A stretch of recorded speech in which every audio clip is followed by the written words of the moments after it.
आप जो कहते हैं कि हम भविष्य बता देते हैं। जो आपका भाई जेल चला गया बलात्कार और हत्या के केस में, तो आप इतने बड़े महापुरुष थे तो भाई का भविष्य बता देते। बाबा लोग तो ढोंगी है, अगर ढोंग नहीं रहता तो वो जंगल झाड़ में रहता। आप तो दक्षिणा कमाने वाले ने, बिजनेस है आपका। अंधभक्ति कम कीजिए, हम कोई पार्टी से नहीं है। अरे वो कहाँ पर्चा खोलेंगे हमरा? हम तो हमरा पर्चा क्या खोलेंगे? अगर वो पर्चा खोलते थे तो भाई का पर्चा न पहले देखना चाहिए। बाबा लोगों को बड़का बड़का आलीशान मकान, अंडरग्राउंड, एसी रूम का क्या जरूरत है? अरे काहे नहीं जरूरत है भाई? क्या अयाशी करने के लिए? आप अयाशी करते हैं। अभी तो भाजपा का राज है, कोई बाबा जेल जाएगा? आप जाइएगा धीरेन्द्र शास्त्री के पास? नहीं जाएंगे, हम किसी बाबा के नहीं जाएंगे। हाँ, कोई जंगल में बाबा होगा, अब पता चलेगा तो दौड़ल जाएंगे। हम तो इसीलिए कहते हैं पिछड़ा और दलित से कि अंधभक्ति छोड़िए। एक तरह से आ रहा है भाजपा के प्रचार, धर्म के नाम पर प्रचार करने के। 13 मई से लेकर 17 मई तक बाबा बागेश्वर धाम के धीरेन्द्र शास्त्री बिहार में रहेंगे, कथा कहेंगे। सभी को उम्मीद है कि अपना अपना पर्चा निकलवाया जाएगा और उस पर्चा में अपनी अपनी जानकारी ली जाएगी, बेहतर भविष्य का चर्चा किया जाएगा। लेकिन कुछ लोगों को आपत्ति है। आपत्ति क्यों है हम तो जानेंगे बाद में, लेकिन ये शख्स जो हमारे साथ है, इनका नाम कुशवाहा है, इनको भी आपत्ति है। आपत्ति का है जी? धीरेन्द्र शास्त्री से काहे आपत्ति आपको? हम कहते हैं, आप जो कहते हैं कि हम भविष्य बता देते हैं, आप अपने भाई का भविष्य क्यों नहीं बताए? जो आपका भाई जेल चला गया बलात्कार और हत्या के केस में, तो आप इतने बड़े महापुरुष थे तो भाई का भविष्य बता देते, लेकिन आपने तो बताया नहीं। कैसे जेल चला गया हत्या और बलात्कार के केस में? वह भी आश्रम में हुआ है हत्या बलात्कार, आश्रम में हुआ है हत्या और बलात्कार। तो कहना क्या चाहते हैं आप? कहना ये चाहते हैं कि बाबा लोग तो ढोंगी है, सब टोटल बाबा ढोंगी है। बागेश्वर बाबा के नाम से प्रसिद्ध धीरेन्द्र शास्त्री ढोंगी हैं? एकदम ढोंगी है। अगर ढोंग नहीं रहता तो वो जंगल झाड़ में रहता, देश के लिए प्रार्थना करता, देश का अमन चैन के लिए प्रार्थना करता। लेकिन यहाँ तो घूम रहे हैं। आप कई ठोको आप भला कर दीजिएगा, दक्षिणा तो आपको मिल जाएगा, पोटरी बांध के चल जाइएगा। आप तो दक्षिणा कमाने वाले ने, बिजनेस है आपका। सच्चाई यही है। और हम पब्लिक से कहते हैं अंधभक्ति कम कीजिए। अगर 10 ठोको भोजन करा देते हैं तो उससे बड़ा पुण्य कोई नहीं है। आप कौन पार्टी से? हम कोई पार्टी से नहीं है। लग तो रहा पार्टी से कि पार्टी वाला ही धीरेन्द्र शास्त्री का विरोध कर रहा है। नहीं, पब्लिक तो नहीं कर रही। हम किसी पार्टी का नहीं, हकीकत कर रहे हैं। हकीकत में तो धीरेन्द्र शास्त्री साहब का पर्चा खुलवा दिया जाए। अरे वो कहाँ पर्चा खोलेंगे हमरा? हम तो हमरा पर्चा क्या खोलेंगे? अगर वो पर्चा खोलते थे तो भाई का पर्चा न पहले देखना चाहिए। जो नहीं देखे होंगे भाई का। क्यों नहीं देखे? जो होगा, जो दिन रात जो आदमी दुनिया के लिए सेवा करता है वो अपने परिवार को भूल जाता है। मोदी जी नहीं भूल गए अपने परिवार को? बात करता है, वो दुनिया का सेवा करता है कि अपना सेवा करता है?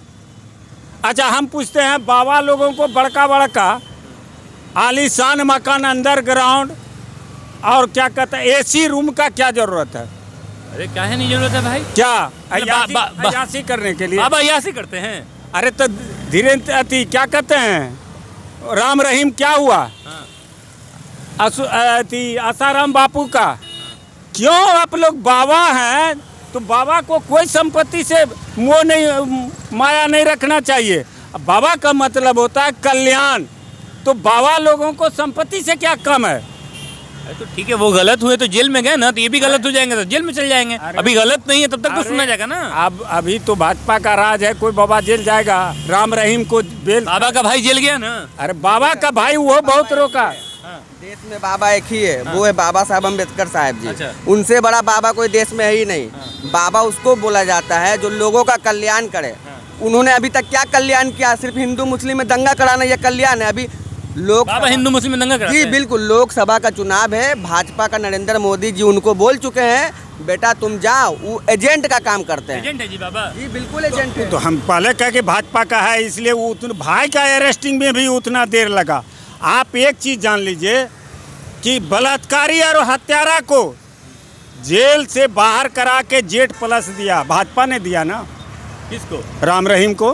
हाँ तो ठीक है ना, लेकिन धीरेन्द्र शास्त्री को नहीं ना मिला। अरे भाई सबका एक ही लक्षण है। आप जाइएगा धीरेन्द्र शास्त्री के नहीं जाएंगे हम, किसी बाबा के नहीं जाएंगे। हाँ कोई जंगल में बाबा होगा, अब पता चलेगा तो दौड़ल जाएंगे। जंगल वाले पे यकीन है? हाँ यकीन है। जंगल वाले पे यकीन नहीं है? ना काहे भाई? ढोंगी पकड़ने आलीशान मकान में रहने वाला पर हम मकान कैसे विश्वास करें? जो दक्षिणा दिन रात और चढ़ावा लेते हैं। 1 लाख आदमी 12 तारीख को, खासकर महिलाएं अपने सर पर कलश लेकर, गंगा जल लेकर शोभा यात्रा करेंगी। क्या इनको भी आप गलत कहिएगा? हम तो इसीलिए कहते हैं पिछड़ा और दलित से कि अंधभक्ति छोड़िए। सवर्ण से क्या नहीं कहते हैं? हैं? सवर्ण से क्या नहीं कहते? भाई उनका तो अपना है, उनको कहने से कोई फायदा नहीं। जातिवाद पैदा कर रहे हैं आप। हम जातिवाद नहीं, हम सही कह रहे हैं, पिछड़ा से कह रहे हैं और दलित से कि जो अम्बेडकरवादी और महापुरुषों का नाम और जयंती मनाते हैं, पहले वो लोग सुधरे, जयंती मनाना बंद करे। अगर उनके पद चिन्हों पर नहीं चलते हैं, समाज को गुमराह मत कीजिए। हम कहते हैं जयंती मनाते हैं उनके नाम पर, उनके दिल को क्यों चोट पहुंचाते हैं? उनको क्यों रुला रहे हैं? बाबा किस लिए आ रहे हैं? बाबा धीरेन्द्र शास्त्री यहाँ पटना में क्या एक तरह से आ रहा है भाजपा के प्रचार, धर्म के नाम पर प्रचार करने के, धर्म के नाम पे प्रचार करना बस है। और कुछ तो मतलब धार्मिक उन्माद जो है वो फैलेगा। तो इसीलिए बाबा आइए रहे हैं। और किस लिए बाबा आ रहे हैं? लालू प्रसाद यादव की पार्टी तो बोली है कि जहां आप धार्मिक उन्माद फैलाइएगा तो हम आपको अरेस्ट कर लेंगे। अब इस पर हम पार्टी लेवल पर कुछ नहीं कहेंगे, लेकिन आपके पार्टी लेवल पर कुछ, कौन ऐसा नेता है जो कि खुलकर बोल सकता है? कौन सा कि हम न्यूट्रल हैं? एक नेता से और एक धर्म से कहीं राजनीतिक चलता है सर? हाँ। एक धर्म से कभी राजनीतिक नहीं चलना है। अगर देश में राजनीतिक करना है तो हिंदू, मुस्लिम, सिख, ईसाई हम लोग हैं चारों भाई। आप पूरा मतलब कि ये क्या बोलते हैं उसको, पूरा का पूरा जाति धर्म को लेकर चलिए, तभी आप राजनीतिक कर पाइएगा। एक धर्म को लेकर चलिएगा तो आप राजनीतिक कभी नहीं कर पाइएगा। चलिए, धीरेन्द्र शास्त्री गांधी मैदान में आने वाले थे, हालांकि अब गांधी मैदान की सरजमी उनका स्वागत नहीं करेगी। वो नौबतपुर में पहुंचेंगे और 13 से लेकर 17 मई तक वचन कथा करेंगे। लेकिन लोगों का मानना है कि वो वचन कथा करने नहीं आ रहे हैं, वो धार्मिक उन्माद फैलाने आ रहे हैं, वो बीजेपी के एजेंट हैं और लोकसभा चुनाव के तहत आ रहे हैं। हालांकि पुरजोर इसका विरोध आम जनता कर रही है। क्या कुछ होगा 13 से लेकर 17 मई तक, ये तो देखना दिलचस्प होगा। फिलहाल इस खबर में इतना ही। धन्यवाद।